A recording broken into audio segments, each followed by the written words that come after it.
Welcome to the book of Job, friends. Are you loving it, or are you just suffering through it?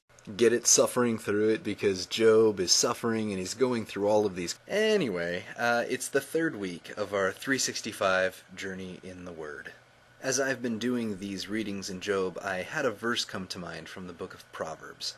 Proverbs 3:5, "Trust in the Lord with all your heart, and do not rely on your own understanding. Think about him in all your ways, and he will guide you on the right paths." Like I said last week, this is one of my favorite books in the Bible.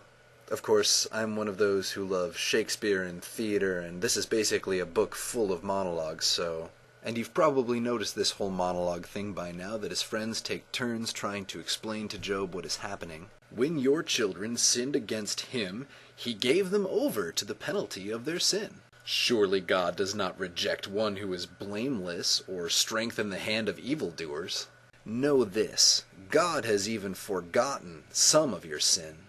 And telling Job what he should do, if you devote your heart to him and stretch out your hands to him, but if you will seek God earnestly and plead with the Almighty, if you are pure and upright, even now he will rouse himself on your behalf. Your beginnings will seem humble, so prosperous your future will be.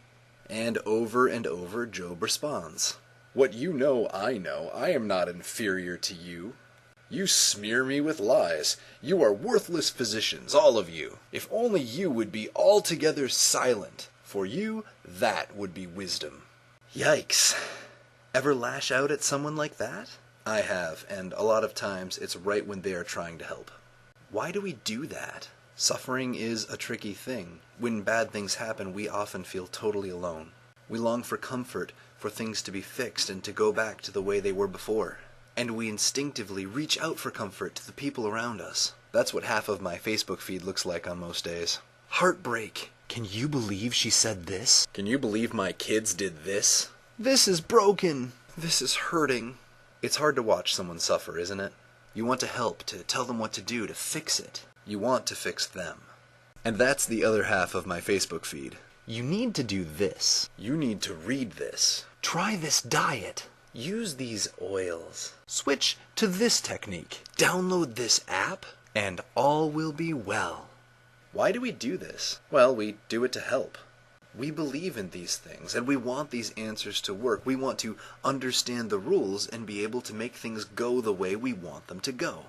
If I do this, I am guaranteed this result. But the world just doesn't work that way. God doesn't work that way.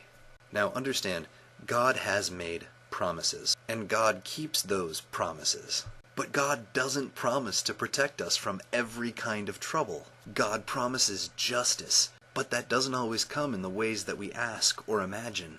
And meanwhile, things can seem unfair, and that's okay. Part of love is going beyond what is fair. For he causes his sun to rise on the evil and the good, and sends rain on the righteous and the unrighteous. God is bigger than our ideas of fair. In fact, God is bigger than our ideas of God. It is so good that we can gather to study the Bible, to get to know God better and better, to love God more and more. But it's important to remember that God is real. God is not a philosophy, not a theology, not a set of ideas for us to agree with or rules for us to follow. God is. God is the one who is so bent on loving us that he will keep his promises, that he will send his Son, that he will die for us to give us life. God is. That's what we were seeing through Genesis, and that's what we will continue to see through Job. So, as uncomfortable as it may be, God is inviting us to stop hiding behind our rules, hiding behind our formulas, all of the answers we think we know. God is inviting us to take all of that trust we've placed in those so-called answers and put that trust directly in God.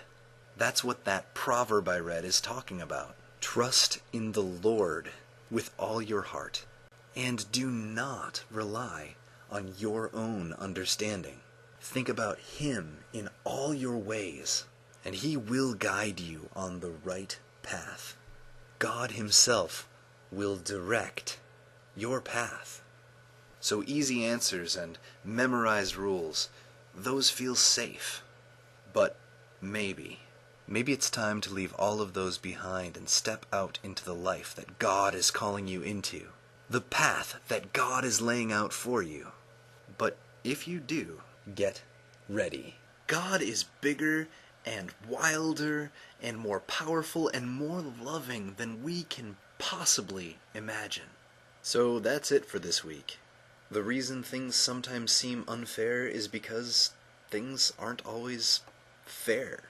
And there aren't always easy answers for why when we're talking about suffering.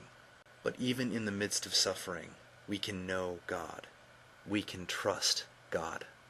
And if one of your friends is suffering right now and you want to help them, maybe take a hint from what the friends did before all of the monologues.